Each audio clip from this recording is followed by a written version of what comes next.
Ladies and gentlemen, welcome back to another episode of The Brain Tool Show. I am Rob the Brain, and my co-host is missing in action this evening. I believe our co-host, Buffalo Tool, he is on the road, missing in action. He is looking somewhere in Texas for East Texas Guy, following a trail of fingers and fists. Other than that, however, I'd like to welcome our special guest tonight, Mr. Lemon Pie. Good evening, Mr. Lemon Pie. How are you this fine evening? I am splendid and freezing my butt off in a ton of snow on location. And I feel like I'm at the North Pole. Did you just say North Pole? By north, you mean like the one that you have to drive north and then you keep on driving and you just keep on driving. And then by that moment when you just arrive, you really don't know where you're at because that's the North Pole. Is that the one you're talking about? That is the one. As opposed to the South Pole, which we're not going to go there.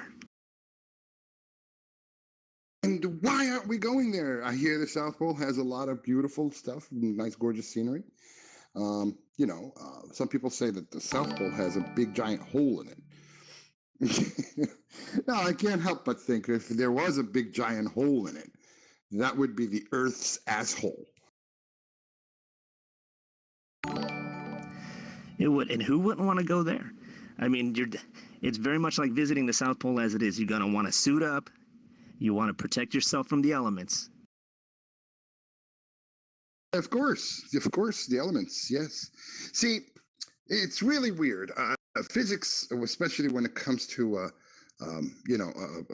planetary physics, it's really interesting.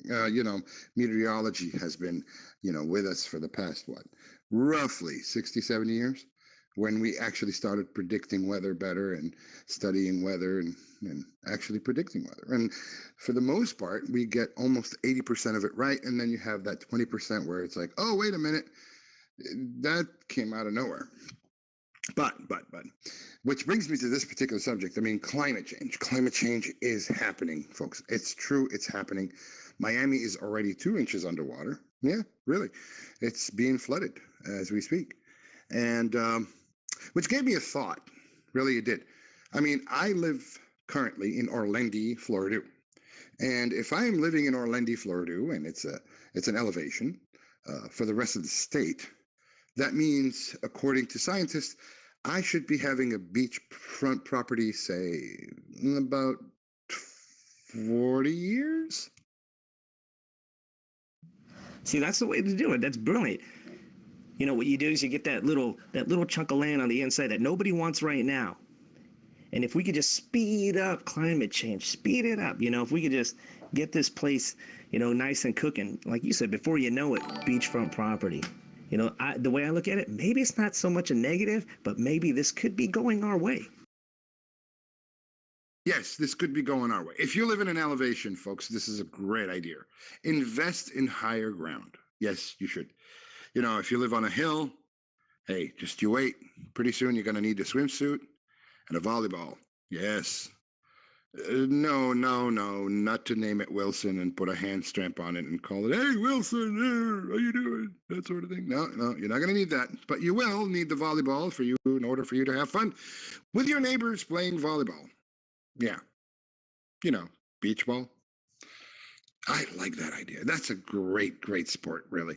It's the only sport that allows you to actually sweat and dive into, a whole lot of sand, sweat and sand. And then you take a shower and people look at you like, did you really have to play that game? That, again, it's kind of like opposite.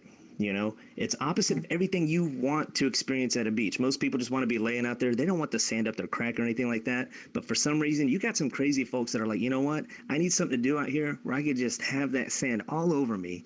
I just want to be as uncomfortable as I can in the blistering heat of this, beach sun. I need to be moving.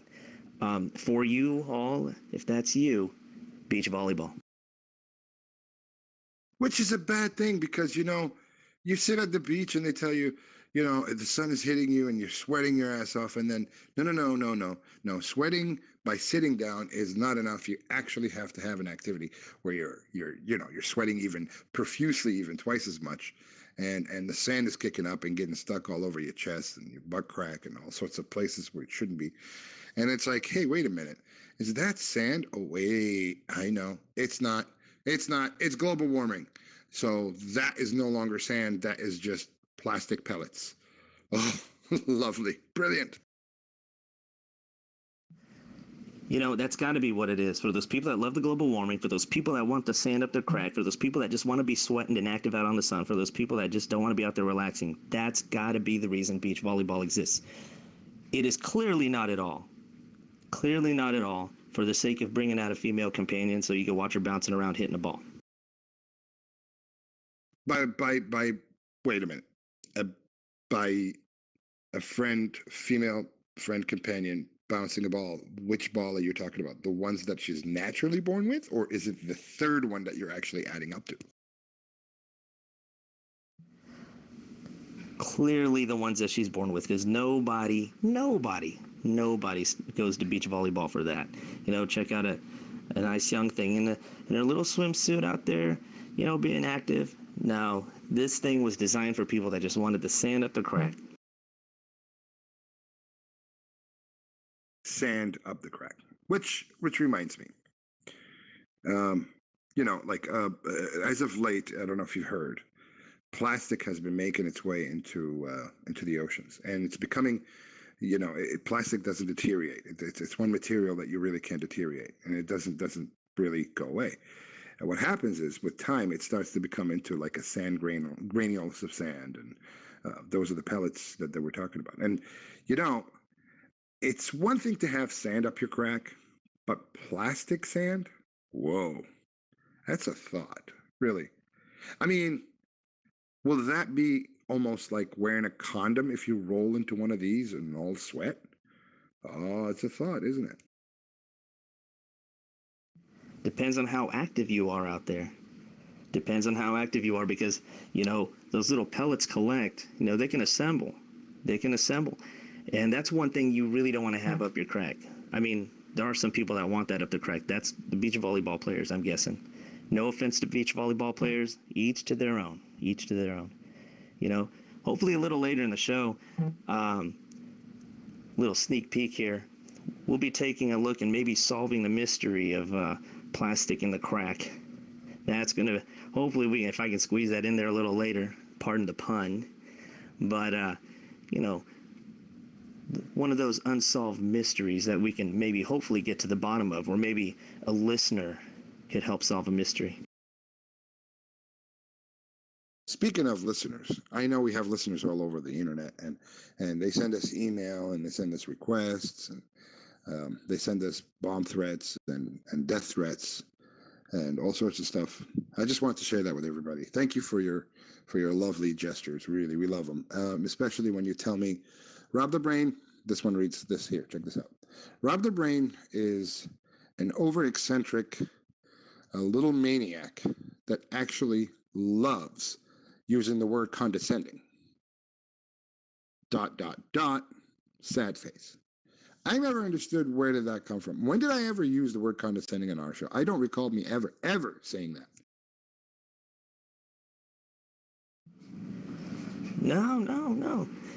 No. I don't know that the level of vocabulary on this show has ever hit condescending. I've heard big purple dildos around what's that, Christmas time probably.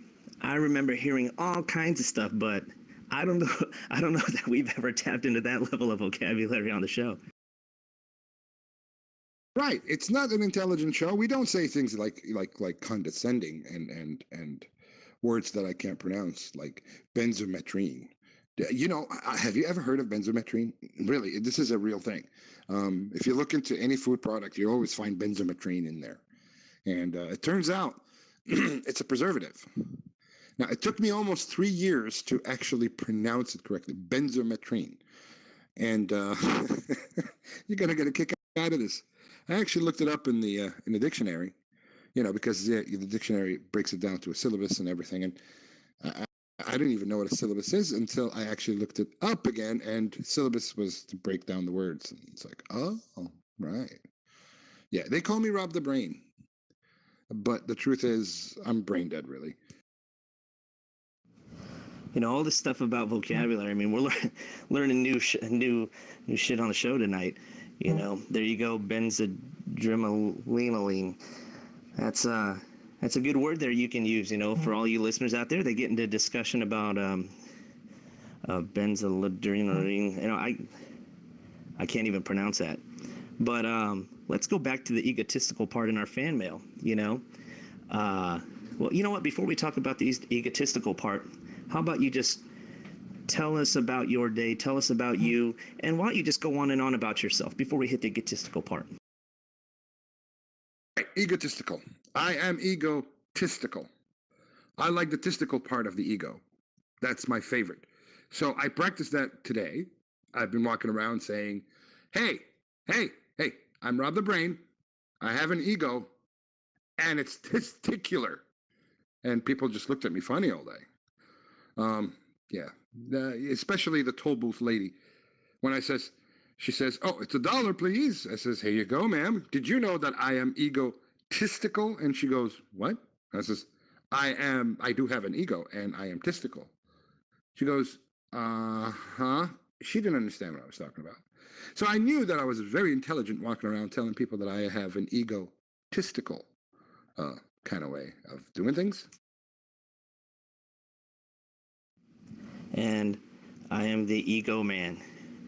Goo goo gajoob. And it may be that it's not so much, a disconnect there between the ego and the testicles there, but it could be egotistical, as in you just can't get enough of talking about your testicular fortitude. I mean, you've been talking about to random ladies on the road. Maybe the fan mail's got it right. Maybe they hit the nail on the head. Maybe we've been spending too much time talking about your sack. No, I'm not talking about my sack today. No, I will not talk about my sack, even though everyone knows, and I always tell people this, and I keep reminding them that I don't compete in the size of my sexual organ. Why? Because I am no competition to anyone. It's not because I'm large, it's because I'm small. See, I'm the kind of guy who I will never hear those words. She's going to walk sideways tomorrow. I will never hear those. I will never say those words because I know for a fact I have a small penis. And see, I'm the kind of guy who will hear those words while having sex with a woman. Most likely she would stop halfway through and she would say, "Listen, man, look, you're either way too small or I'm way too big for you."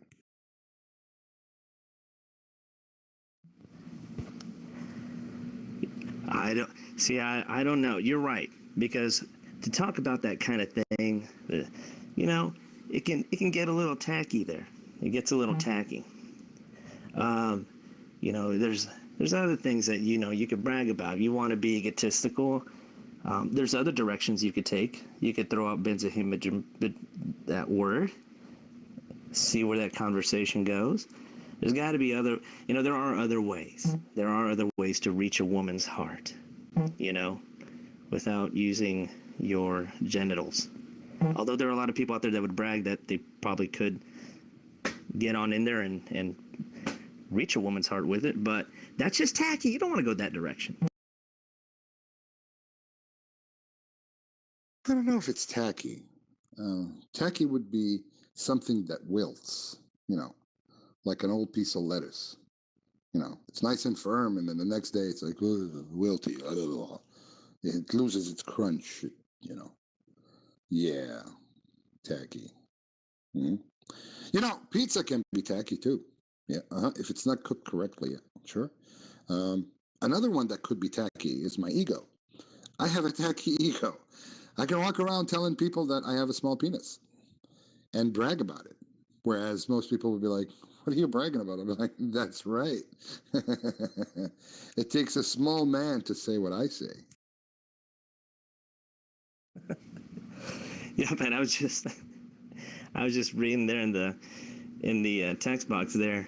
Somebody said we were talking about reaching a woman's heart, reaching a woman's heart. Somebody said do her nails, and I'm telling you, any guy that'll get down. Are we talking about, Manny or Petties here?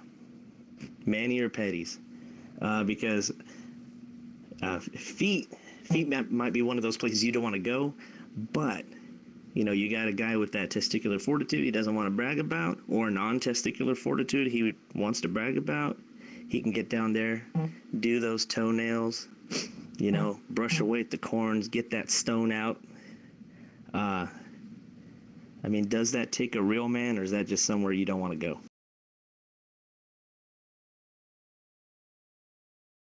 Exactly. You know what? Let's open up the mics here for our crowd. Let's see what they have in mind. Let's see what they have in mind. Now, ladies, this question goes to you. Really, it does. Would you like a man to really give you a pedicure? Would that turn you on, or at least get attracted to? I, for one, really don't have a problem giving a girl a pedicure, only if I know what I'm doing. But that's not the point. The point is that a turning on point to women? It's like, like my friend always says, you know what turns me on, Rob? I says, what? She says, a man that does the dishes. Little did she know I already did the sink.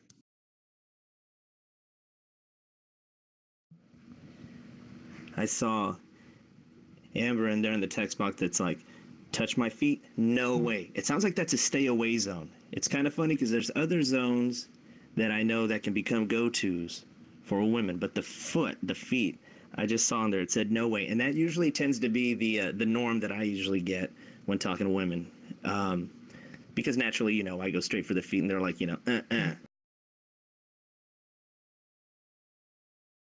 It's funny you said that. Even Lovebug doesn't like having her feet touched here. And in the text box, she replied, really, guys, if you guys want to jump in on this conversation, you don't have to text. Just a quick reminder, we're opening the mics for you guys to actually interact with us. So, would you like a man giving you a pedicure? I mean, we got the census so far of 2 saying no. I wonder if anyone else would say, well, I wouldn't mind it so much if my boyfriend, husband, lover, whatever, gives me a pedicure. That would be a unique experience. I wonder if that would be a turn on point. To me, touching my feet is like a turn off. I don't like it. A full pedicure? No, I think he was gay. But a foot massage? I could go with that.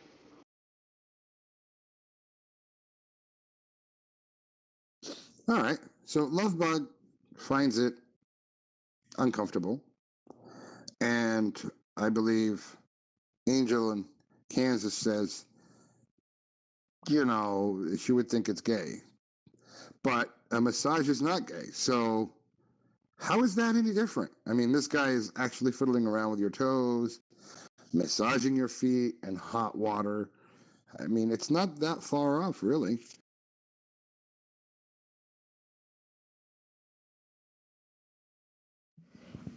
or maybe a way to get over the foot phobia for the women that are like, nah, you know what, just stay away from the feet, don't touch them. For those women, what if the guy said, instead of, hey, let me get down there and paint your nails and see what happens, what if the guy is more like, how about a free pedicure? Because who wouldn't want some, free pedicure? You throw a Groupon out there for a free pedicure, I guarantee you that thing's going to get taken out and used up right away. Right. See, that's my point. It's like, it would be really weird though. I'll tell you this: if you bring like a one of those pedicure tubs where you put the hot water in it and it kind of like moves the water around, like the professionals have. And here you are actually giving a pedicure, and then you put your face right into that water and you stop blowing bubbles. That would be weird. That's first date material. That's make or break material. That's the kind of stuff you pull on that first date, and that lets you know right away, where's this going. Well, to be honest with you, I mean, I'm imagining this because I do get pedicures every once in a while. Really, I do. I like wearing sandals, not sandals, I mean flip-flops for the most part. I mean, I live in Florida, for crying out loud. Wearing a shoe is just too much. It's hot outside. Go to the beach or go to the pool quite a bit. And so for the most part, I wear a lot of flip-flops. And so I get a pedicure every now and then when I feel that my feet are rough and whatnot. So I do. I'm not kidding. Um, if the person who's doing my pedicure actually puts her head right in the water and starts blowing bubbles, God, I think I would give her $100 tip right there. Maybe right there. That could be the stuff that dreams are made of. And why are we not seeing this on The Bachelor? I don't watch The Bachelor. That could be, number one reason I'm not seeing it. But I'm not hearing about it. That should be the talk of the town on The Bachelor. A woman, somebody that pulls that off on a date.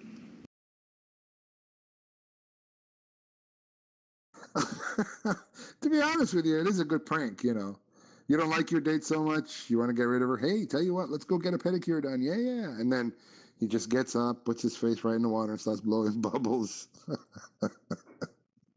Even better yet, if he takes some in his mouth and starts spraying all over. Oh, God, yeah. He'll never see that woman ever again, unless she's a weirdo like him and says, oh, I love it.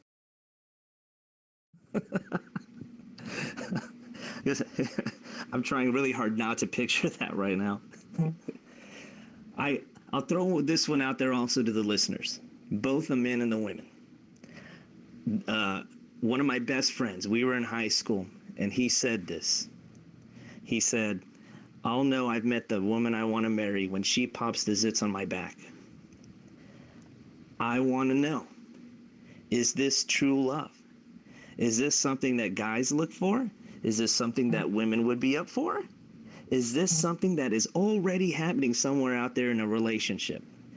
It could be that those relationship statuses say it's complicated, because I don't know that I'd understand that. Now, my friend did get married, and I was there, and I was wondering, I couldn't help it through the whole ceremony. I sat there, I shit you not, I sat there and I was wondering at what point did this woman pop the zits on his back. So I still haven't, I don't know why I haven't had the nerve to ask her yet. I haven't seen her that often lately, but I still want to ask her. But I'm going to put it out there to the guys and the gals, popping zits on the guy's back. Or does it happen vice versa?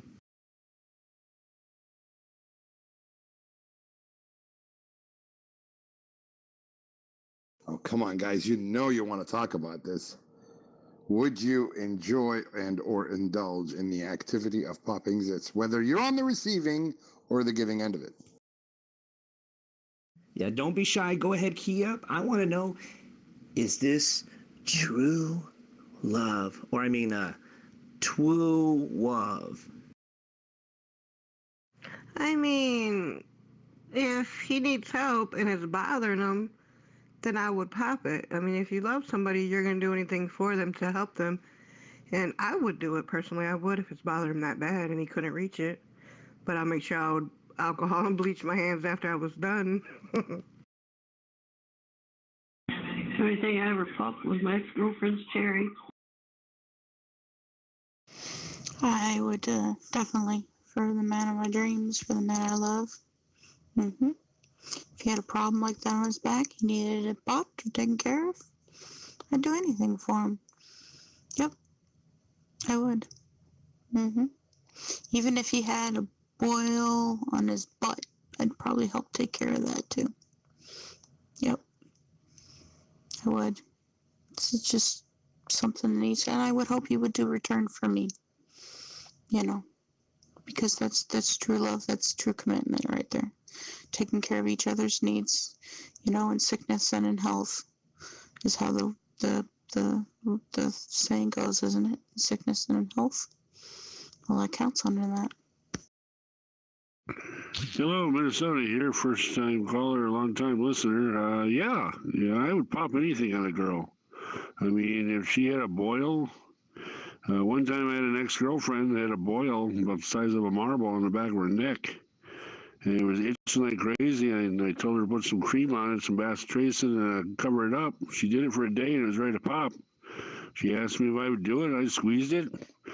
It splattered all over the place, including on my forehead. And then I had to pull out this like sack thing that all this pus was in. I didn't eat for a day or two afterwards. I couldn't look at her the same, but I would do it.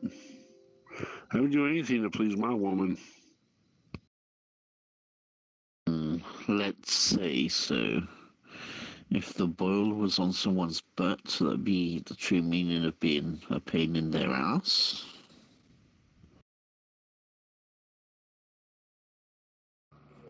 Hello? Where am I? Hello? I'm lost. Is this the emergency services? Buffalo Tool? Buffalo Tool! You're here! You're back! Thank God, where were you? I was worried sick about you. Hey, by the way, Buffalo Tool, please tell me you're not in the fifth dimension of the Twilight Zone.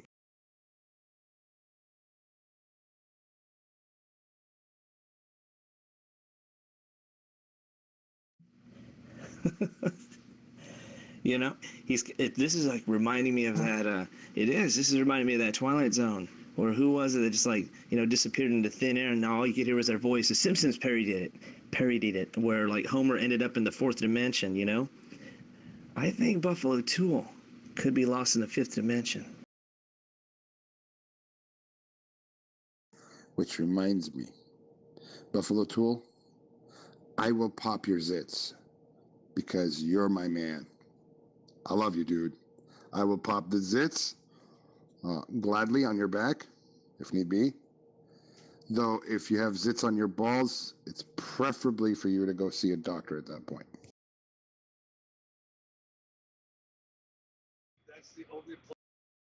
I don't know where I'm at. I just woke up and I'm driving. No clue. None whatsoever. At least there's a subway there.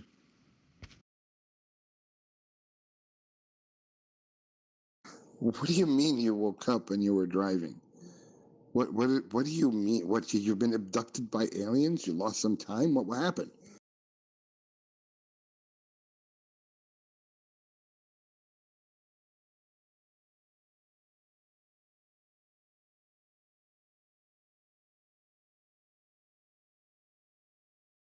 I don't know. I'm trying to back up right now into this parking spot. I still don't know where I'm at. There's no lines on the ground at all. Oh shit, I'm way off. Oops. It does sound like you're in the Twilight Zone right about now. If there's no lines on the ground and you don't know where you are, yeah, you're in the Twilight Zone.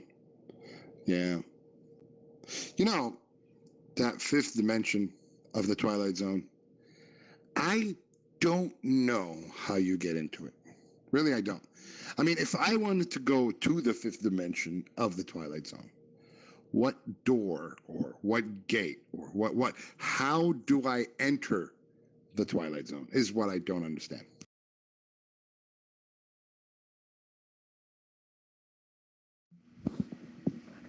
I think it's, you pick up that handbook of the recently deceased, and you draw that little door, draw little semicircles around it. At least that was my take on it after watching Beetlejuice a few times. And I'm also wondering, has Buffalo Tool completed his mission?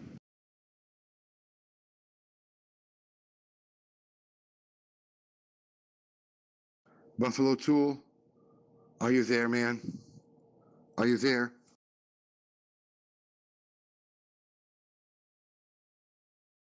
Give me a second. You know what they say. When in doubt, get out. I think I knocked over the trash can when I was backing into this spot. More first date advice there from Buffalo Tool. When in doubt, get out. Oh, I thought when in doubt, take your clothes off. But I could be wrong. But hello, ladies and gentlemen. Welcome to the Brain Tool Show. Wait, did we already do that? Yes, we have actually. We're half an hour into the show almost.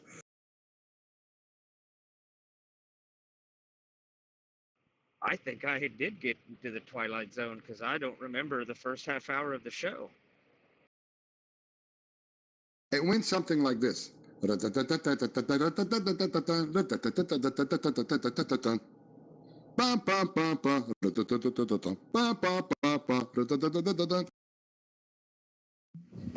I'm gonna let you catch him up to speed on all the talk and all the zip popping, and also if you look back at Mr. Talk Radio, his text box, if you want some mild erotica over there, somehow it just started getting crazy. I'll let you catch him up to speed. I tried using the restroom. For some reason, the bathrooms are not opening anymore. Is there something going on there? Damn it, Adam, you had to use our bathroom again. Anybody have a copy on Springfield, Illinois? Is this thing working? Yes, we can hear you loud and clear. And welcome to the Brain Tool Show. You are on the show, sir. Welcome, welcome. Yeah, indeed. It's good to hear from you. We were talking about this insane idea. If you love somebody, would you go the extra distance of actually popping their zits on their back? You know.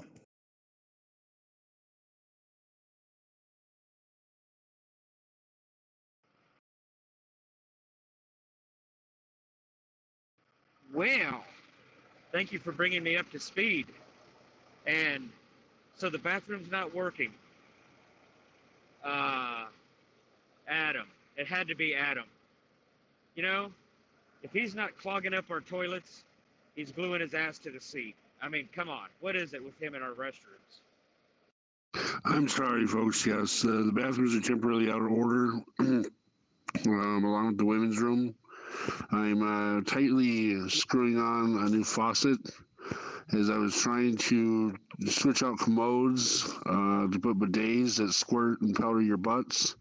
I broke a water line, so now there's just constant squirting going on in the men's room and constant powdering going on in the ladies' room. This is going to take some time, folks. I'll let you know when I'm done. See, thanks for the warning, but you know what? I can't. I'm over here jiggling the handle, and it's like there are there locks on the bathrooms now? What the hell is going on?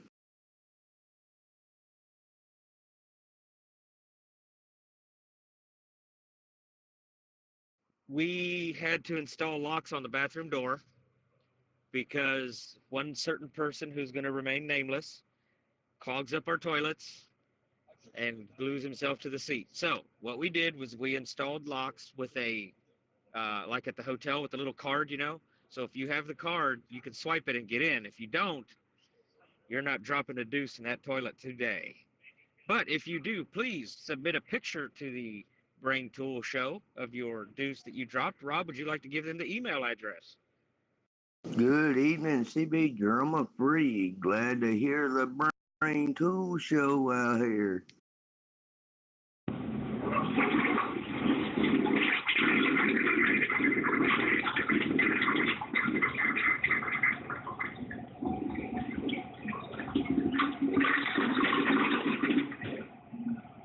Mine's working just fine.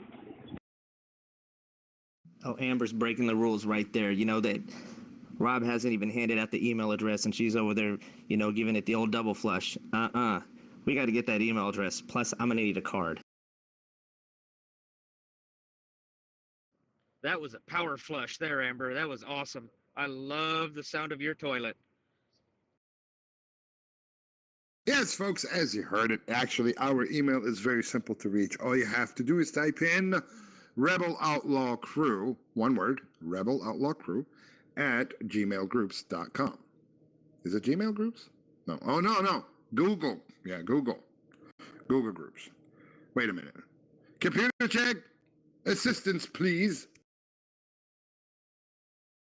ROC Productions at googlegroups.com.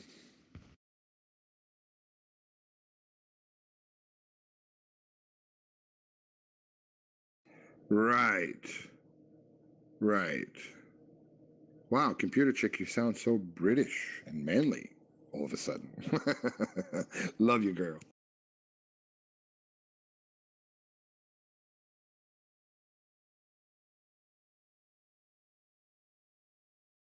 I like Computer Chick's new accent. That is awesome. How'd you do that? She does it in her sleep, man. Remember that song? I hear the secrets that you keep when you're talking in your sleep. It was a very good, nice one-hit wonder in the 80s. Yeah, I forgot the name of the band, but it's not the point. I hear the secrets that you keep when you're talking to your sleep. So if you are in bed with your girlfriend, loved one, sibling, whatever, and she starts saying things like, oh, Harry, what a big cock you have, and you know you're not on top of her, does that give you the right to be mad? See, that kind of thing is, you would hope that wouldn't be a secret, you know? I mean, maybe it's one of those things that, you know, everybody in town knows except for you. The Romantics. That's the song. Yeah, you probably got a right to be mad. Yeah, but it's a dream. You don't know if it's real or not. I mean, it could be just a dream, more or less. Would you have the right to be mad? See, that's the thing. It's a very gray area. I am challenging the status quo on this one. You know, if you're dreaming, really, you have no control over your dreams, unless you're somehow super brain somehow and you can have control. Hey, you know what? I'm going to dream of a hot chick tonight.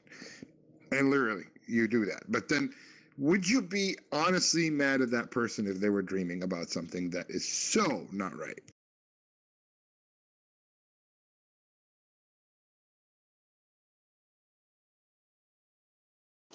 Was seeing that was going to be my question.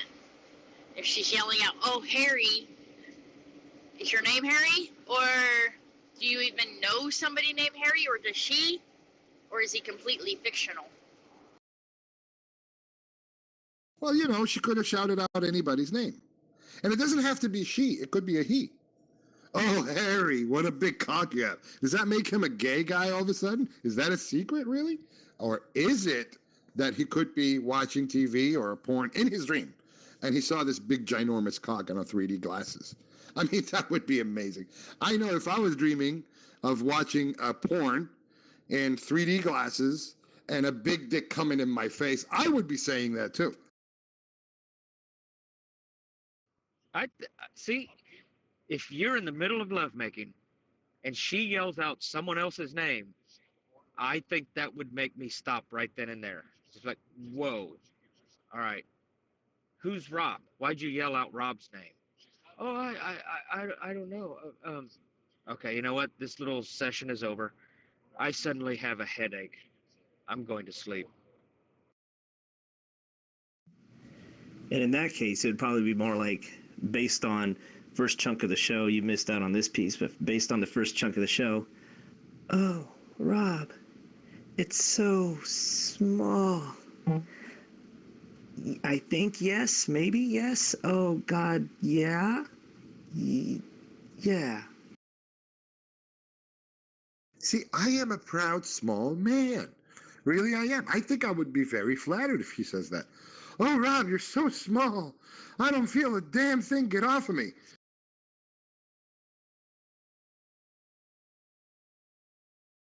Hey, at least she acknowledged the fact that it was me being small. Yeah, see, big guys will have to compete with each other to be remembered, whereas I will always be remembered as the small guy. Eh? And she remembered your name. Exactly. She got it right the first time, every time. Every time she says, I dated this guy, his name was Rob. Oh, God, he was small. Oh, God, I'll never forget it. Yes, you won't never forget it, ladies, because I will not compete with any other guys. You know, the only thing I can offer you is breakfast in the end of the morning and probably an orange juice or a cup of coffee along with it. That's all I'm going to offer you at the end of the night. And we're splitting the check. Wait a minute. Now you're in money territory. I am not going to touch that. I am not going to touch that. I'll never let a lady pay for her breakfast. No, I wouldn't. I would let her pay for her breakfast and mine because I'm small in the end.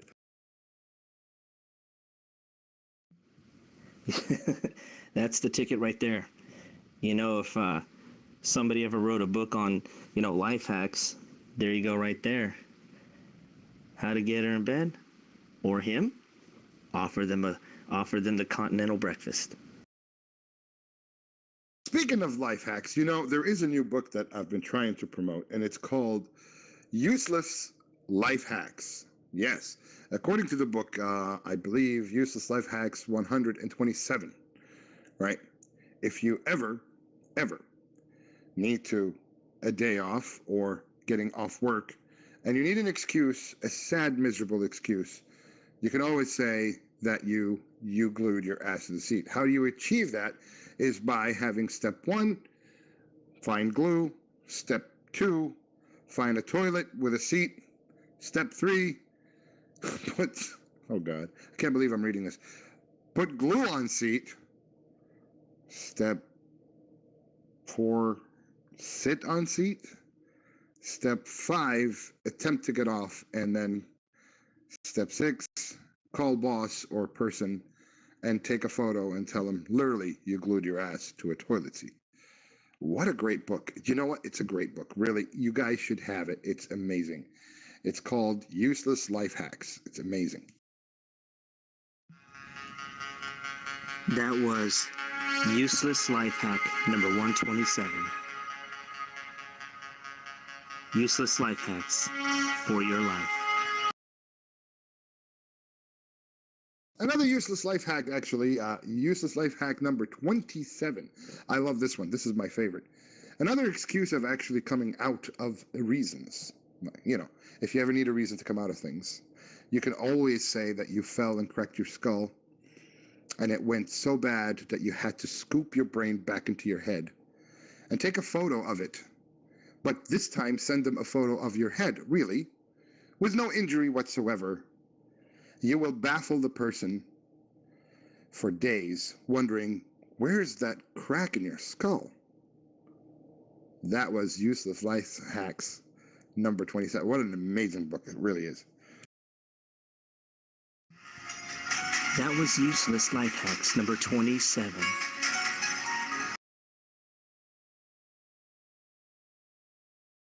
Another useless life hack I have always found very useless is that every time you brush your teeth, yes, it's actually useless life hack number 132, according to the book here. It says, every time you brush your teeth, just brush your teeth.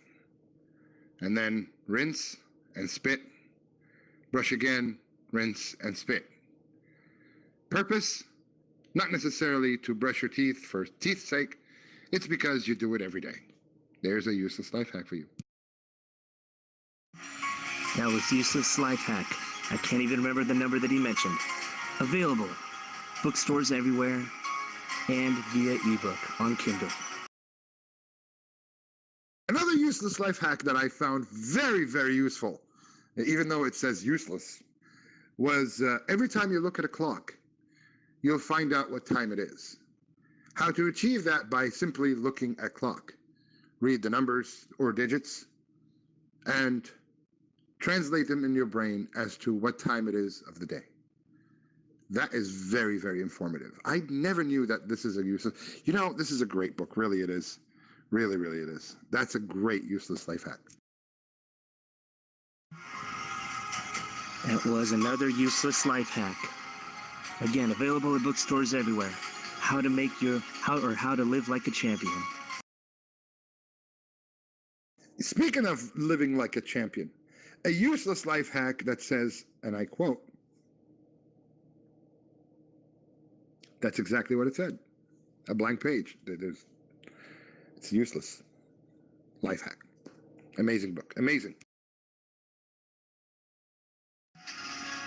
So many utterly useless life hacks available for you so that you too can live like a champion. Pick one up today. Another useless life hack that I found very useless. Whenever you change a light bulb, hold on to the old light bulb that doesn't work. Why? Of course, we all know why. Because it's a useless life hack. So many ways to be a champion at being useless. Don't forget to pick up your copy. Another useless life hack that I found very intriguing is that every time you sit on a couch, remind yourself that you're sitting on a couch. Wow. That was useless. Want to find more ways to become useless? Pick up this book today. Or think about it, because it may just be useless. Here's another useless life hack, actually. This is, I think it's intended for you to come out of a date. If you want to go into a date and you don't want to go on a date. And it says, and if I quote here, it reads, when date arrives to door, rush outside the door, lock the door, and say you have to go get some ding-dongs, ho-hos, and Twinkies. And pretend that it's an emergency. Jump in car and drive. Most likely that woman or your date will never return to that door. What a useless life hack. That's not useless. That's useful. That sounds absolutely useless. How to become a hopeless, useless lover. A useless life hack also here is amazing. If you are actually trying to have a great time in bed, it says, purchase a condom that's been manufactured anytime between the ages of 1972 to 1982. That particular decade had a lot of bad condoms. And now that it's older, it's very useless. So, use old condoms is basically what it says. That's useless. That's really, really useless. I love that love hack. More great useless lover tips on becoming a useless lover. Also, 9 months from now, you'll be able to use your useless life hack tips once the kid's around. Exactly. Speaking of kids, there's another chapter here of being a useless parent. You know, when your children wake up in the morning and they are ready to make breakfast, what you do is you just stand there and remind them that they actually came from your balls at one time. That was a useless life hack. That one probably goes down in history as one of the best useless life hacks. Because all hunger will be gone from those children. The best buddy bag ever was a condom. Another useless life hack I thought was very useless is when you actually go into the kitchen and are about to cook something, just stand there and say, honey, do you mind making me a sandwich?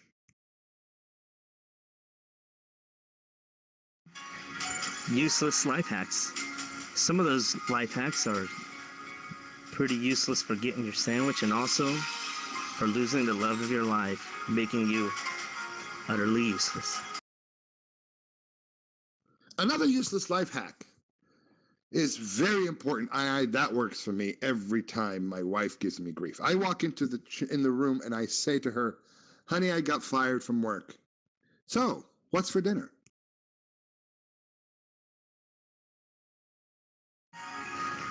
Very utterly useless life hacks.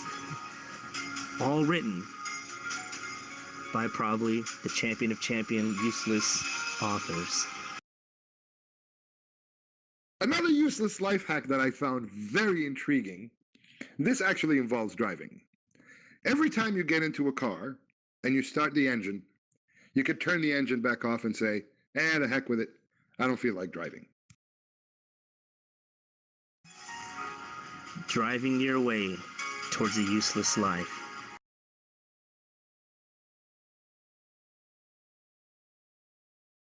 Another useless life hack that I found very, very useful, actually, this one is useful, is every time you open the fridge and you see things that you've had hoarding for the longest time ever, and you know for a fact the expiration date has surpassed 2, maybe even 3 years, just shut the door and walk away.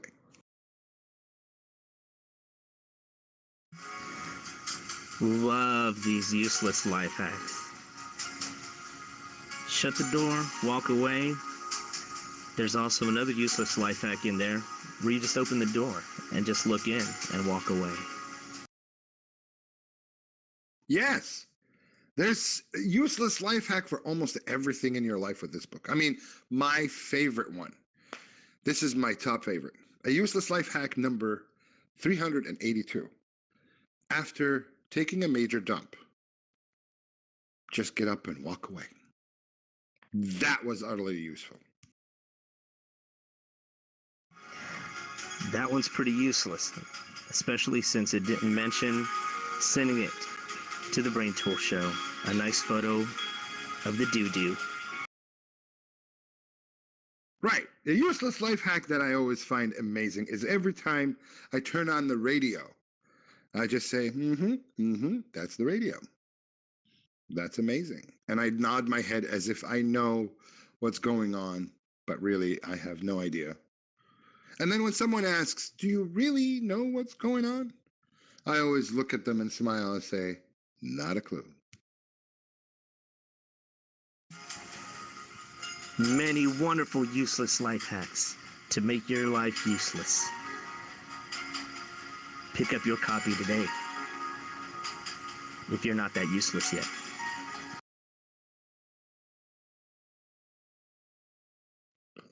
A useless life hack that I found very amazing is when your wife leaves you with the children and literally walks out on you. You just close the door, sit back on the couch, and turn on the television.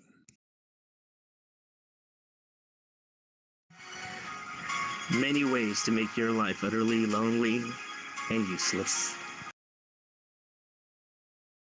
Speaking of lonely, there's a whole entire chapter on that. Yes. Whenever you feel lonely, just look in the mirror and say, oh God, I'm lonely. And then smile again and look at yourself in the mirror and say, but I love being useless. That is my favorite useless life hack. After using these useless life tips and becoming hopelessly and utterly useless, you'll find yourself looking at, or actually you'll find yourself not even really being able to look at yourself in the mirror again. A useless life hack that actually helps you support your useless life is when you actually buy the book and don't bother reading it. Set it up on your bookcase with all those other useless purchases you've made. That's right. It's a great book, folks. Really, you have to purchase it.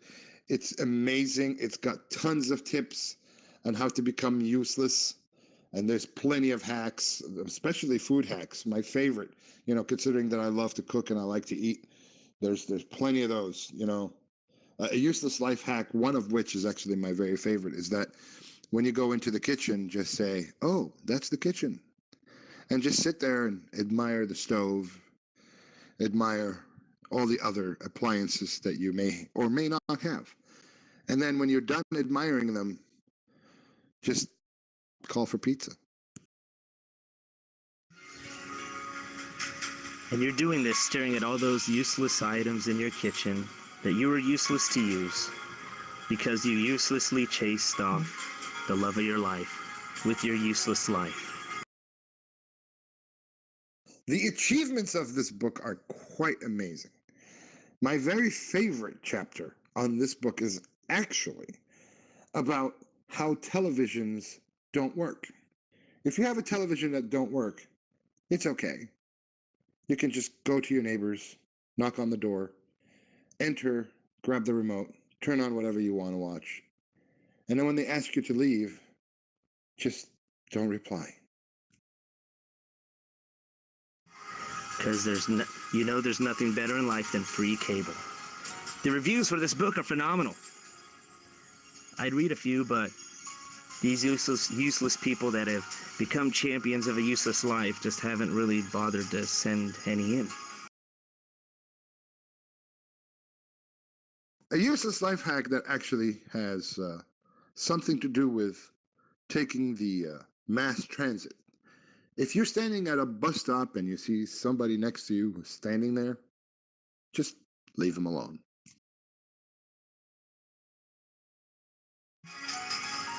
That probably also falls under the how to become a lonely, useless champion. A useless life hack that I found very unuseful is when you actually don't change your underwear. I mean, really, the chapter is about, how hygiene is all about. Just don't change your underwear. I thought that was very useless. It is utterly useless to change your underwear. Take it from me. I'm a user of the book. I read it daily. That life hack, I've gone about 10 days without, worrying about new underwear, changing my underwear, fresh underwear. Nobody notices. It's under your clothes. Sometimes just putting it on is just useless. Here's another useless life hack, and this one is actually good for you. When you feel like taking a walk, just sit back on the couch and turn the television on. That also applies to taking a jog or going out for that morning run that you uselessly haven't even attempted, even if it is part of a useless New Year's resolution. This book is amazing, folks. You really got to go pick up your copy today if you feel up to it. Exactly, folks. Just like Lemon Pie said, it is a very useless life hack. I mean, it's an amazing book. It's been very good to us. I for one, as Rub the Brain, I use a lot of hacks from that book. The wife hates it, to be honest. But I realized that she's been reading through it, and you can tell she was highlighting certain spots in there. And I'm actually seeing her as of late being useless, much like me. So we're being useless together. There's nothing better than going through your useless life with another useless person. I mean, I can vouch for that. Again, like I say, I've been taking these tips and just applying them to my own life. I found myself only to be about, I noticed that there was a problem when I was about halfway there, as a useless person, and finally I decided, it was time to take some steps to better my life. And so I went and got the book, and I want to say, this just shows the power of this book.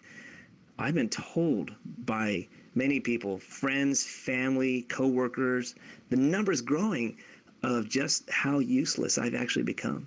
It literally, it's starting to bring a tear to my eye. I owe it to this book and the author. It's definitely life altering. So, folks, did you have any other useless life hacks that you guys use on your daily routine? And if you do, please do key up, let us know. We wanted to hear your useless life hacks that you guys do. I mean, this book is great, but I'm pretty sure they didn't cover everything. This is only volume 1.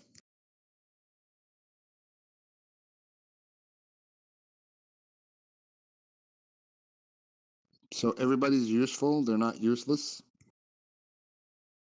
They could just be putting it into practice. You know, they're sitting back going, you know what, I'm just going to start now. Why key up? But we're encouraging you. Key up. Let us know. Brain Tool, I think he's talking to you. I mean, Buffalo Tool. You haven't said much tonight. What are you doing, sleeping?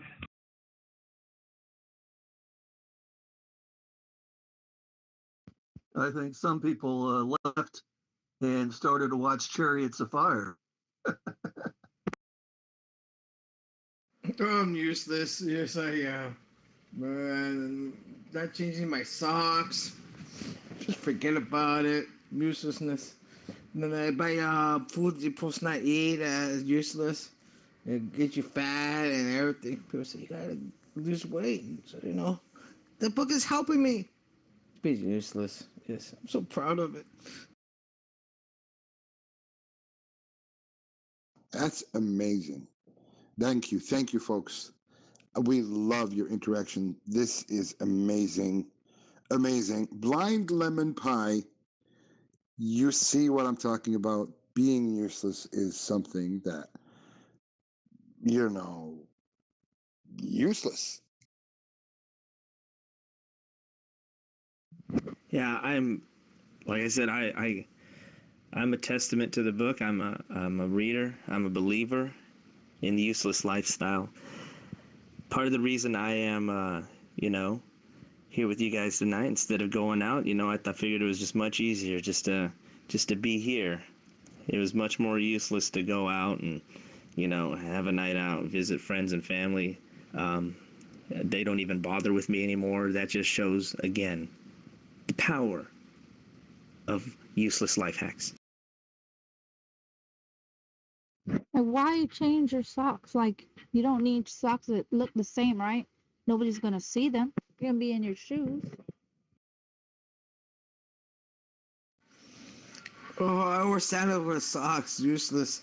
Oh, I'm too lazy to tie shoes. There's one of those pages down there. Yes, indeed. I don't comb my hair. I don't shave. It's useless nonsense to buy stuff. You reminded me. There is another chapter in there that was really interesting, and it talked about shoes, and it says you don't have to wear the exact pair of shoes. So one day, I was wearing nothing, and it was cold outside, so I wore one pair or one left stiletto with the other one as a flip flop, and I went outside and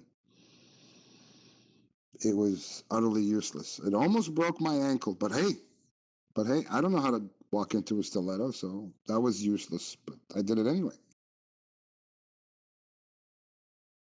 And you probably look like you were 3 inches taller with every other step.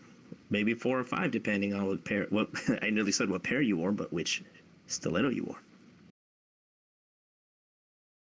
Well, it was about a 3-inch heel, so yeah, yeah. But the wife got mad at me because apparently I broke it on the way in as I was coming into the house, and she got mad at me. She got mad. She says, "Why are you using my 3-inch heel?" And I says, "What's wrong with that?" She says, "That's pointless, useless. Why do you just take one side anyway? I mean, now you have to go get me other ones." And you know what I said? That was in chapter 12. Honey, I ain't buying you shit. She slapped me, but that was useless too. So, yeah. Then she turned around and popped a zit on your back.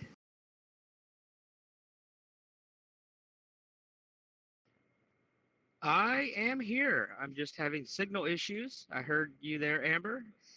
Yes, I am here.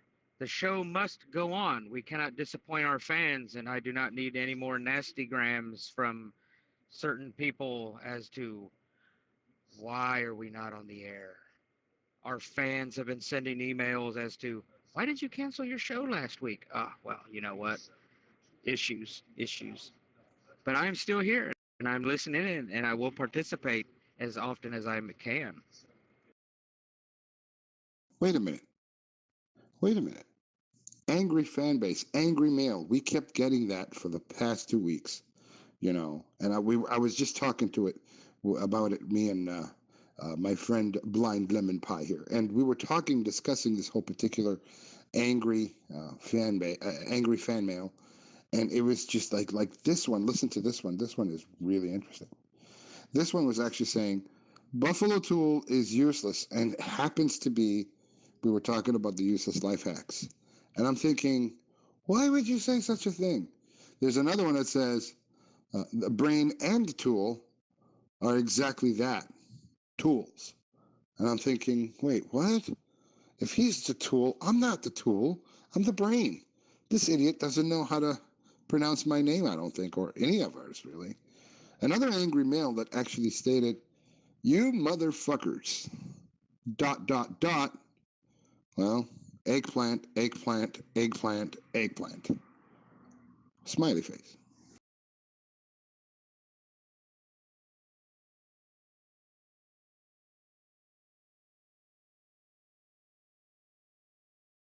This is angry, Grandpa.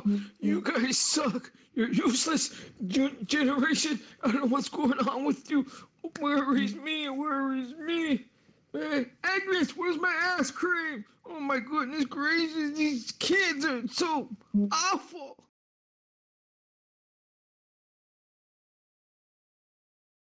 Yeah, we do get that. I mean, we get OG criminal people say bad things to us on in the angry fan mail.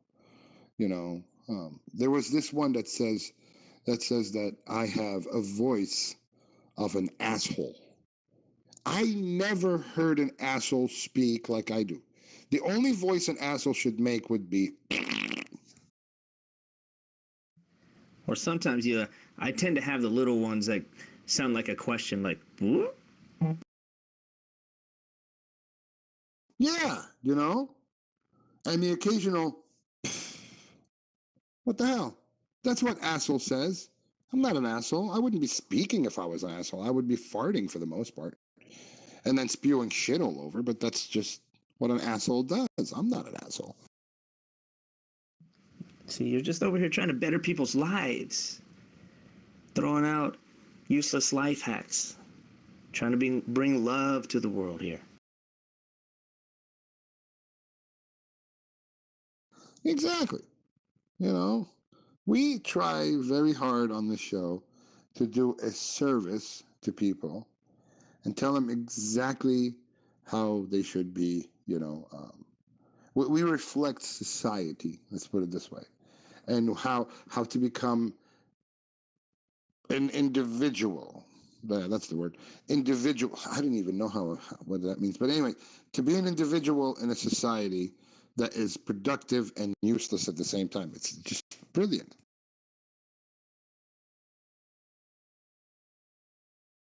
That's, kind of the American dream there. To be useless, utterly useless. I mean, you go back in history and you look at the most useless people, and they were the ones that you strived to be like. Everybody remembers the Jetsons. They had robots doing everything. They had Rosie there doing everything. They didn't even have to drive their own spacecraft. I don't know that thing had a steering wheel. We're going into, driverless cars here. Steering wheels are becoming useless. There's so many things that, we're striving to be. It's the American dream, Even the people working the registers at McDonald's, unfortunately, and maybe part of the American dream, are becoming useless. Just start putting everything, put your order in on your phone. Don't need anybody there anymore. Becoming useless. It's just part of the American dream. And I'm not, you know me, guys. I never talk politics, but if I do, and when I do, we all know who read and actually exercises the book constantly. The Useless Life Hack books, I honestly think all 12 volumes have been practiced by our president as of late. I mean, let's face it. The government is shut down, and I have no way of going to the Social Security office to actually talk to somebody there because the government has actually adopted the Useless Life Hacks 12 volumes. What do we do at this point? So I decided if you can't beat them, join them. That's why we're pushing this book tonight. You need to be useless as the government is at this point. Oh, I agree. And I had my run-in with a useless piece of the government, as of late, too. I got a letter in the mail, said I owed on some taxes. I'm like, well, I can't believe this. No problem. I'll pay my taxes. I owe them. I have no problem at all paying my taxes, right? I don't know where the problem came up where I still owe them. Not a problem. I'd be glad to give them some money. So I called them up, called up the little number on there to see if I can, I don't have this much, out of pocket right now I can give you. I was going to make, like a couple payments. So I called them up and like you said, they're practicing right now because there was nobody available to answer the phone to take my payment. So not sure how this is going to work, but trying to pay the government right now, believe it or not, as much as I want to, because I do believe in doing my part and doing my share, is becoming useless. It's to the point where there are two things that are, well, that quote, there are two things that are definite in this life. I know it's not the exact quote, I may be paraphrasing here. Death and taxes. Taxes is starting to become useless for me, and I'm hoping that death follows. Which brings me to this question. Now, this is the season where everybody gets their W-2s and W-4s and what have yous. And they have become useless. Yeah, exactly. Your W-2 form that you get from your employer as of this moment is useless. Why? Because the government has been practicing the Useless Life Hacks whole entire 12 series. So, hey, like I said, if you can't beat them, join them. Take that W-2 form, just stick it in the trash. Oh, better yet, nope. Be useful at this point. Recycle. Gotta stay green. Hey, your co-host, Buffalo Tool, slipping in and out of the fifth dimension. I thought I'd check in, see how the mission was going here.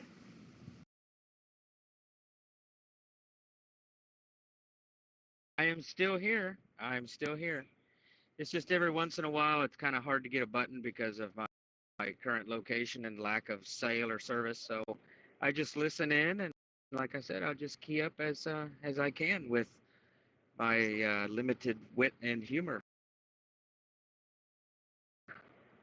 and snide remarks and sarcastic statements. I have no documents from higher sources tonight, unfortunately.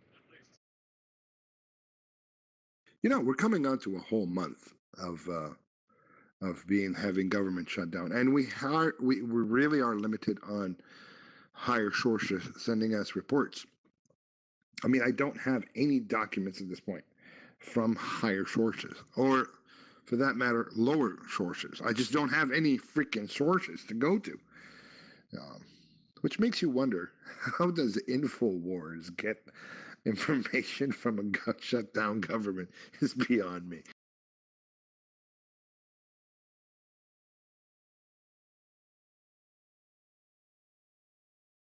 Ah, that's because they have sources that are higher than the higher sources.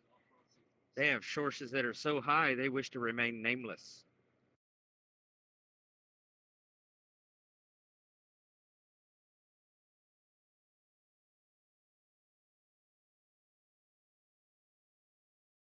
Useless life hacks. That book is destroying the world, really. That I think of it. It's useless to have.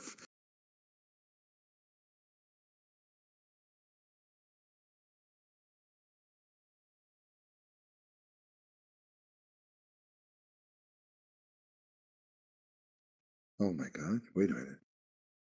Wait a minute. I just thought of something. Oh wait, that wasn't a thought. That was me farting.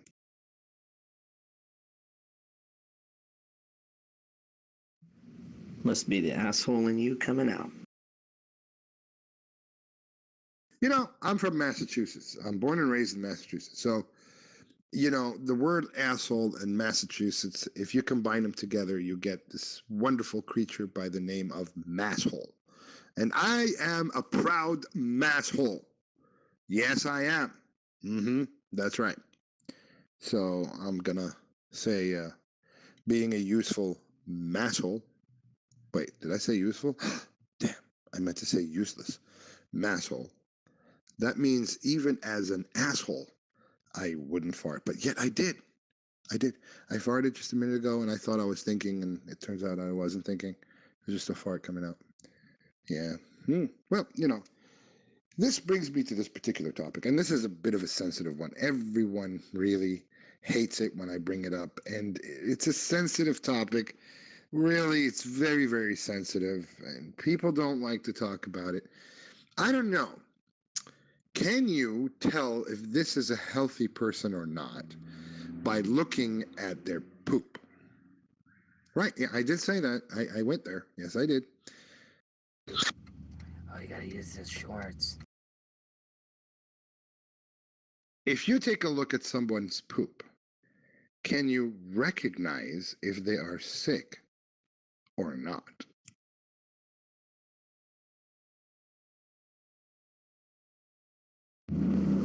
I don't know. Were you talking to me? Were you saying in general? Are you like deferring that question to one individual, or? Because I think some things you could probably tell. Certain ailments. Now, if your turd is like a whitish, pale color, you might have like kidney problems or bile or something in your turd, or to cause it to be that color.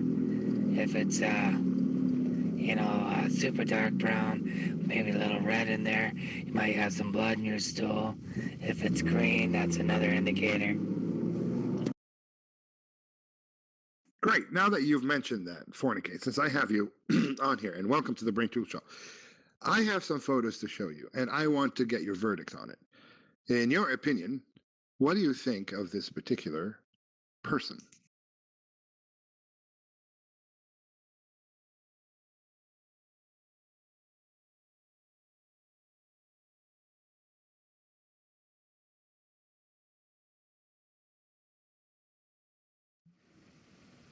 I missed it. Could you repeat that last question?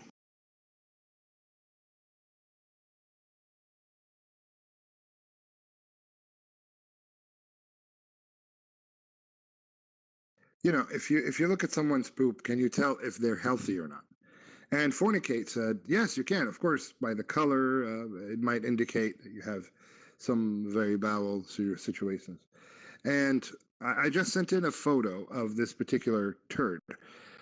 And I'm wondering if this person you would consider healthy, judging by the look of the turd.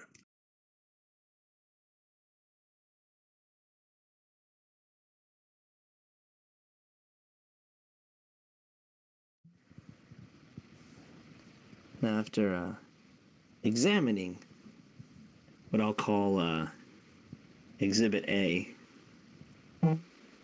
I don't see any Lego pieces in there, no dimes, nothing out of the ordinary there. I would say mental health, probably A-okay.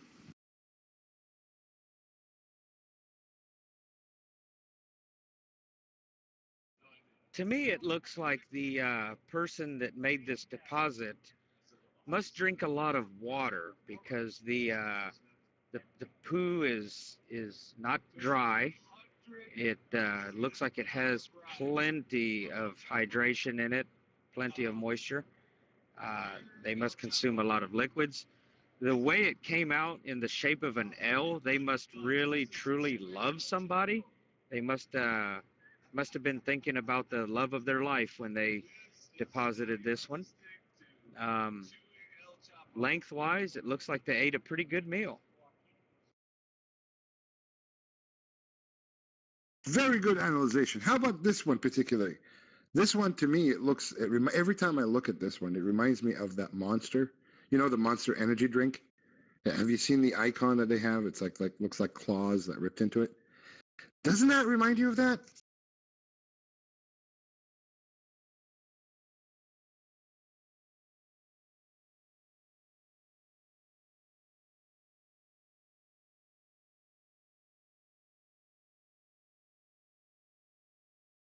Well, your comments are very welcome at this point.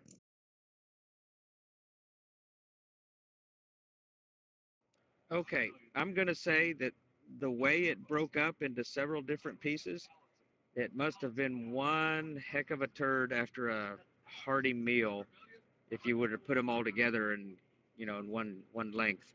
But since they broke up, the it's lacking adhesion. It really is. There's got to be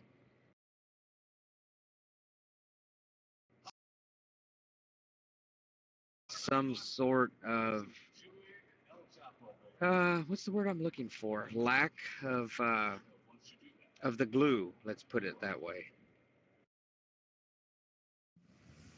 And that bottom chunk kind of looks like a tulip. Well, as you can tell, I have uploaded another photo of this particular turd. In my humble opinion, I think this one is rather interesting.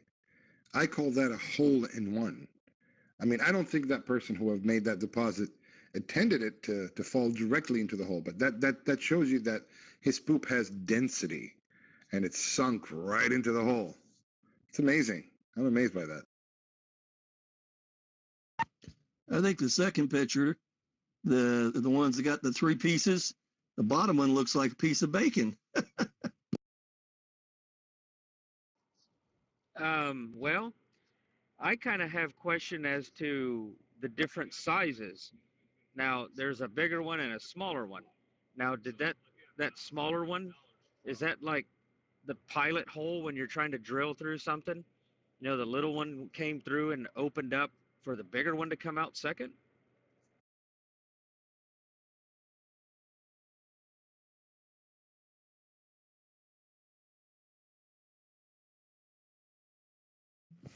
That I'm wondering, with the brain over there posting all these turds,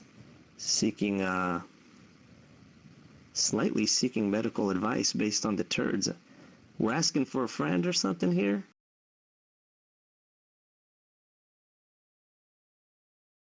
Well, see, I don't know. I'm not so sure. But I uploaded a random picture, and I was hoping that you would guys give me a quick analysis of that photo. I hope you would be very honest and sincere when you look at it. This is not a poop picture. I'm changing the subject a little bit. This particular photo is of a friend of ours, an amazing man, really amazing, with an amazing belly that comes along with it. Okay, and I'm sorry, I was like delivering pizza, so I can't really pull over and look at shit, unfortunately. But I did see the one looked like a shark, like you swallowed a baby shark and then shat it out.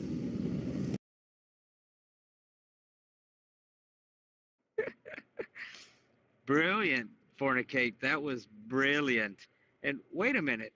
Who is that individual that's posing in such a superhero type pose there? Well, I believe that's our friend Adam. He's an amazing guy, really he is. He has a beautiful big belly, and he accentuates it by actually wearing his shirt inside out, upside down, twisted in a knot. And it's just really an intriguing photo of him. I'd like to have a special thanks for Adam for submitting this wonderful photo. Really a very, very courageous act on his behalf. Adam is such a good sport. We like to rib each other here between the two shows, you know.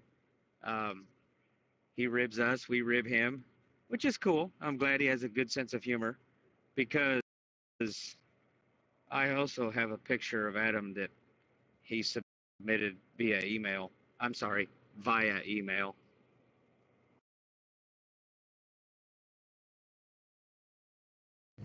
Was that via email or shemale?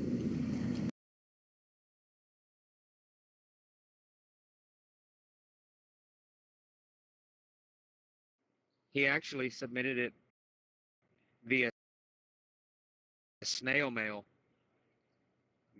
I got this envelope. Oh my God, you got cut out once again. But as you can tell, I also submitted his wonderful Christmas photo. That was a beautiful Christmas photo. I know Christmas is almost a month away, or a month back rather, and the man is amazing. Really, he's multi-talented. He's got very, very good taste in taking photos of himself. I love it. It's amazing. It amazes me every time I see it. And, you can't help but look at that and not say, thank you, Adam. You're amazing with your photos.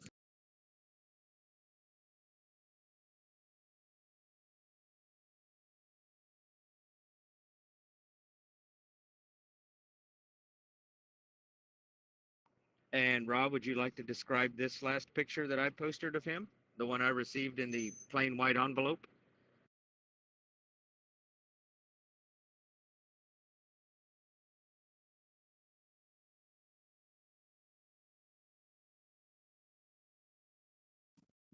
That would be our friend again, Adam, with suction cups on his nipples. I can't do it with a straight face. Wearing a bow tie and arm wraps, arm ties, whatever you call those. Suction cups are really a good taste right there. It's a good tease. I mean, the man is amazing, really. I'm amazed by him, really. I am not joking on this one. I really love when he sends these wonderful photos of himself. And again, he's a great sport. He's very courageous. I love how he makes us laugh.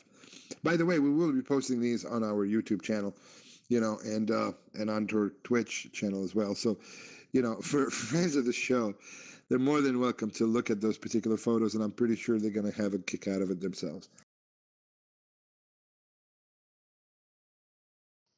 Which reminds me, since we are on the Adam subject and what a good sport he is, don't forget to tune in Thursday night, 9 p.m. Eastern Standard Time, for Adam's show. Rob, would you like to give us the title of the show and the name of the host and his co-host, please?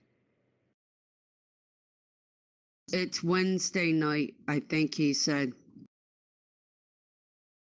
No, actually, it's been scheduled on to Thursday, I believe at 9 Central, 8 Eastern Standard Time, 9 Central. And yes, it will be Adam with his co-host Todd. They're doing this or that. It's a great show. It's a new show from our production team, and I know for a fact you guys are going to love it when you listen to it and tune in. And you know what? It's very informative and at the same time very funny. They go back and forth and they bounce ideas and concepts and news and whatnot. And Adam has been a great sport, and like we said, we're trying to promote his new launching of this particular show. So please don't forget to tune in on Thursdays. Yep, Thursdays. That's 8 p.m. Eastern Standard Time. I believe 8 p.m. Eastern Standard Time, 9 Central. And moving on. So there's another bunch of photos of Adam that was really, really funny, and we're going to be sharing them here with you tonight. Please stay tuned as I upload them as we go along. Buffalo Tool, do you have anything to tell our viewers about Adam?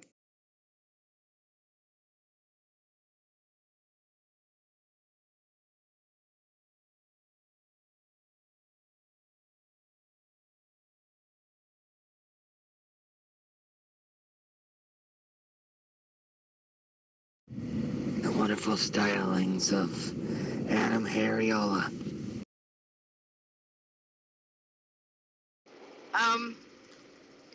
I have a question. How did you manage to reverse the clock? Because last I checked with the time zones, it starts with Eastern time as the latest and counts backwards across. So 8 Eastern would be 7 Central, 6 Mountain, and 5 Pacific. I believe you're right. You are absolutely right. So it is 9 Eastern, 8 Central. I'm so sorry. I got my times all messed up. Yeah, that's a good correction. Thank you. Very, very good question. Very good on the spot, on the money. Yeah, you see. So, it is, again, we always tell people if they really like our show and they want to be on the show, participant here with us in this channel and have a chat with us, they're more than welcome to download Zello. That's Zello. And once they download Zello, they go into channel search, and type in CB Radio Drama Free. That's our channel, and they can come in and hang out with the crew and get to know us. And if you really, really are a fan of the show, you're more than welcome to also catch us on, I believe, Twitch and on YouTube. We have our YouTube channel, which is the Rebel Outlaw Crew channel, and you can find us there as well. So, hey, if you didn't catch the show right now and you're listening to us later, hey, make time for us. We're always on every Saturday night at midnight. And once again, if you want to be a participant of the show, all you have to do is download Zello, make your way into CB Radio Drama Free, our home channel, and you will find us there. I promise you, because we are always here. This is our home, and it'll always be our home. We love it here. The Rebel Outlaw crew are a great bunch of people. You will love to get to know them as they would love to get to know you. It's an open channel, so yeah. They don't have much rules. The only rule is be respectful and be over 18. That's it. Don't attack anyone or try to troll, because believe me, they will escort you out faster than you say good night. So, having said that, I believe Buffalo Tool had some photos that he wanted to upload. I cannot wait until I can see what else is he going to be uploading. Well, I just hope that Hank doesn't go outside today.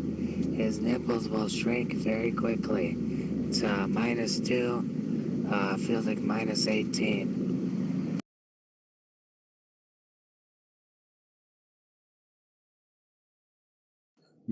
Oh my God, it is cold. That is very, very cold.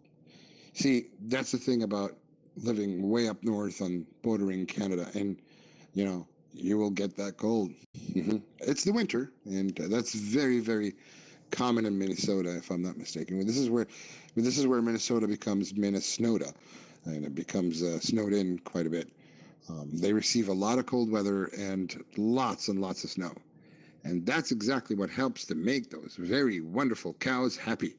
Yeah, you don't think snow make cow happy. Of course it doesn't, for the time when it's falling. But then after the snow goes away, those beautiful greeneries start to come out, and those creatures start to graze in on beautiful, luscious greenery and drink from that very fresh water. And then, they cross the border into Wisconsin, and they make cheese out of them.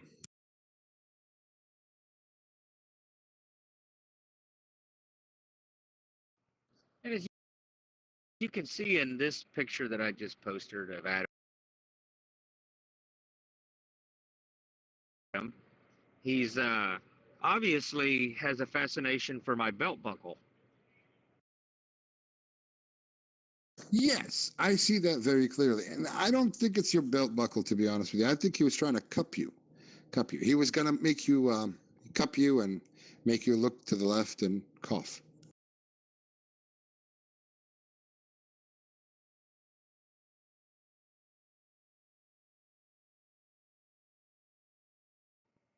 And the funny thing is, I did not go in for a doctor's examination that day. So yeah, and you can see by the smile on Fornicate's face, he was doing nothing to help me, to try to get me away from the danger. He's just laughing it up. It's all fun and games until someone gets cupped and squeezed a little too hard. I think Fornicate was enjoying the sights. Yes, he was.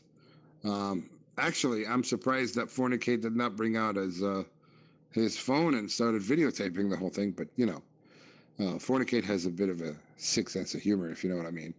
He will sit there and watch you get molested by Adam and go, ah, yeah, poor bastard. Ah. Are you in the 90% of males that hang low on the right-hand side? Oh, I don't know. I've never been one to cock block anyone. I mean, I'm not going to get in the way of that. If, you two are having a good time and it was consensual and everything, I'm not about to cock block anybody. Well, that's nice to know there, Fornicate. Next time, I will. You see how they have me trapped with the kung fu grips on my hand there. I was trapped. I had to break the hold and try to get away as quickly as possible. And I had to run outside and down the street yelling for help. Nobody helped me. They said, he likes it. He looks like the kind of guy that would like it. Oh, they had you trapped. They had you trapped. I was wondering as I'm looking at him going, why isn't he using two hands?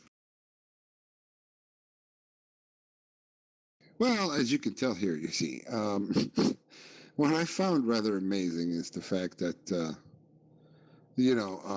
Adam has a tendency of playing doctor quite a bit. And he likes to cup people and tell them, look away, yeah, look to the side, and cough. And when you cough, he squeezes. That's when you're like, you feel like your whole soul coming out of your mouth at that point. But then when you inhale, and it's like all of a sudden your ball sack turns into balls because you see all that air went back into that bag, and they're like, boop, boop, they pop back again into action, and you're like, oh, damn it, that hurt, man. The hell were you thinking? They were like, I wasn't.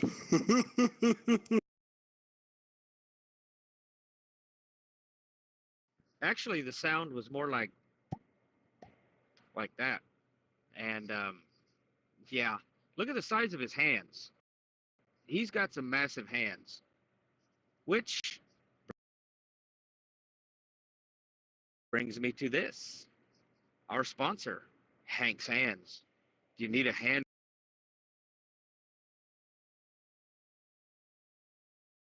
That's right, folks. If you need a hand for anything, be it sexual or non-sexual nature, you can always count on Hank's Hands.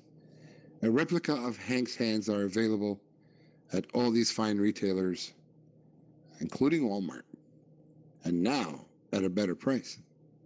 Remember, Hank's Hands, for both your sexual and non-sexual pleasure.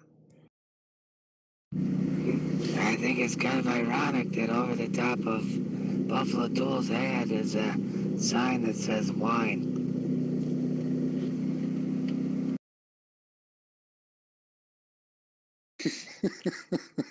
Yeah, wine away. Well, Fornicate, there is some pizza in the news. I don't know have you ever heard? I believe our former president, George W. Bush, decided to become a pizza delivery guy in the past 48 hours. And he's been delivering pizzas for all the furlough employees of the federal government who, are not currently working. And I thought that was a good gesture, and I wanted to share your thoughts on that. Is there any tips that you want to give President George W. Bush on delivering pizzas? No, I think he's pretty much got that down. I think I got a compromise for this whole government shutdown, though. I think, it's never been about the wall. I think a lot of us are for the wall. We just don't want it along the Mexico border. We need the wall up here along the Canadian border, and instead of 30 feet high, we want to make it 30 stories high and block out the weather that comes down from Canada. it's really cold and it's freezing. We just want to stop the illegal Alberta clippers from coming into Minnesota. Yes, I agree.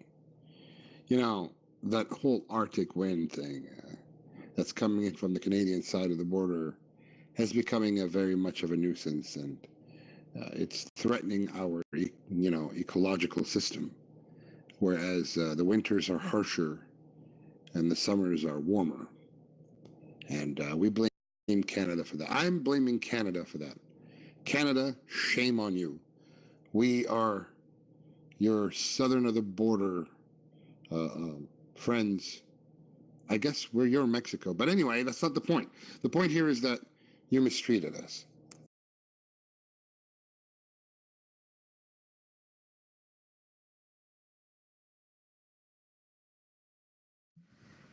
Maybe this is just all part of their plan. It's like Mother Nature warfare right now. And I feel like I'm losing the battle right now. Well, we're all gonna lose, apparently. Mother Nature is, is very, very strong, and it can really rebounds. But there's also so much stress that you can put on this planet, and then after that, it becomes unreversible effects.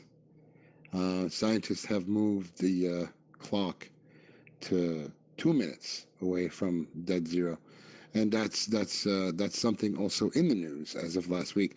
If you really follow the news very carefully, you will see that climate scientists have actually moved the clock for 2 minutes to midnight, and that they always represented the direness of the situation by having 5 minutes to midnight or 3 minutes to midnight.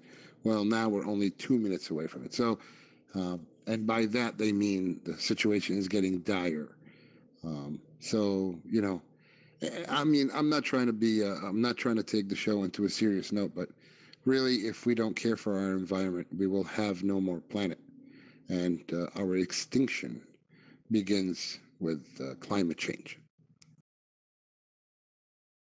Hey guys, what's going on? I'm waving. On the plus side of that clock being 2 minutes to midnight, you'd only be 2 minutes away from a Brain Tool show if it happens to be a Saturday night. Yes, you're absolutely right. And you are on the Brain Tool Show. This is the only show that allows you to interact with the guests and the hosts alike. Believe it or not, we're always talking about something interesting. We're always trying to find some interesting material or something funny to talk about.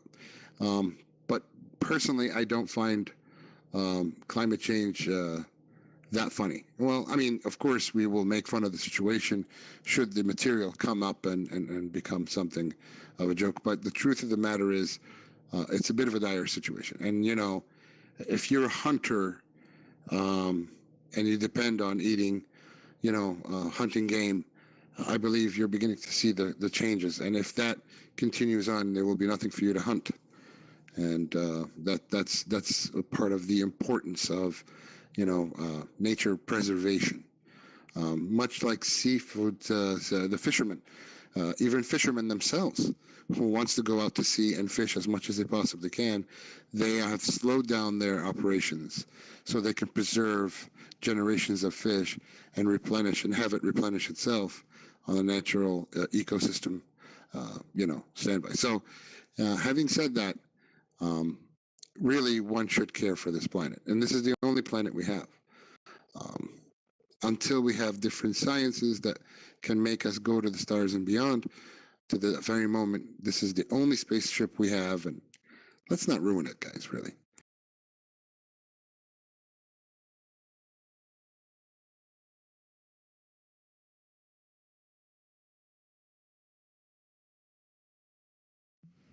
And don't forget, pick up that real estate. That real estate that's up on the hill that we talked about earlier. I mean, shoot, if Mother Nature's gonna throw down, we'll play that game.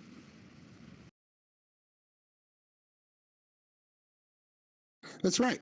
If you live on a hill or an elevation of any sorts, get ready in about 40 years, that will become a beachfront property. So stock up on your swim gear and make damn sure you have a Wilson, volleyball nearby, because you will be playing volleyball quite a bit. Isn't that funny that they named it Wilson? You know what I found rather interesting? It's that the manufacturer's name is Wilson, and you can put a stamp on your hand and, on there, stamp your hand on there with all sorts of ink or dirt, and name it Wilson based on the movie Castaway. So, that would be a really cool thing. You wake up one day and then you see the ocean right in front of you. And it was never there, but hey, now it is. And so, yeah, your house is cheap. Not anymore. Now it doubles in price.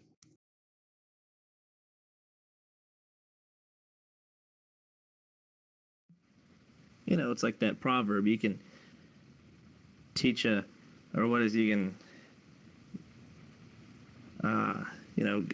what is it about fishing and a man? I'm going to screw up this proverb bad. I know I'm going to.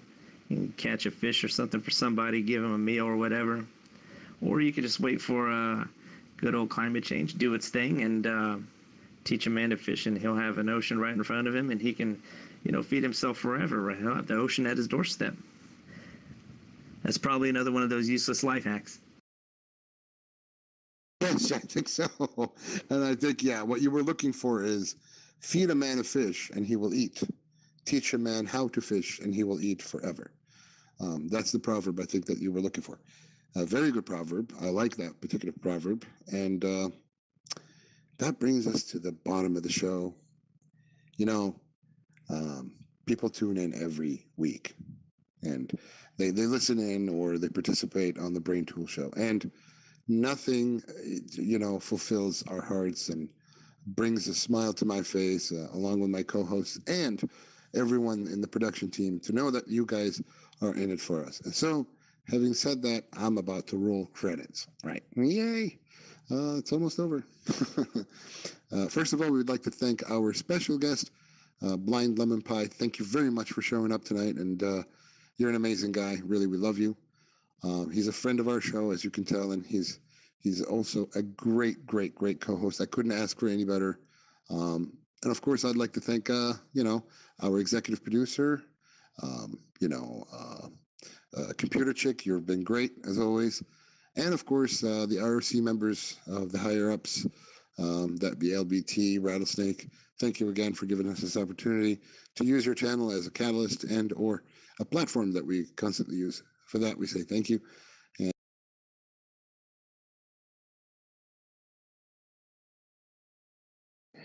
And that's it. Don't forget to tune in tomorrow. Yes, tomorrow. Don't forget to tune in tomorrow for the afternoon twist at 1 p.m. Central. That's 1 in the afternoon, 1 p.m. Central. The afternoon twist is hosted by Psycho Backpuss and Kayla.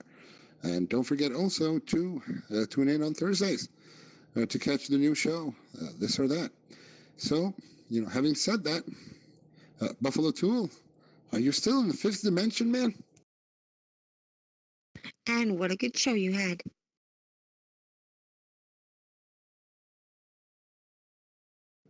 I guess we're missing Buffalo Tool. He's MIA once again. So having said that, we would like to thank every participant in here and all our listeners, both on Twitch and YouTube. Once again, thank you and have a good night. Catch you on the next week's show. This has been an RC production.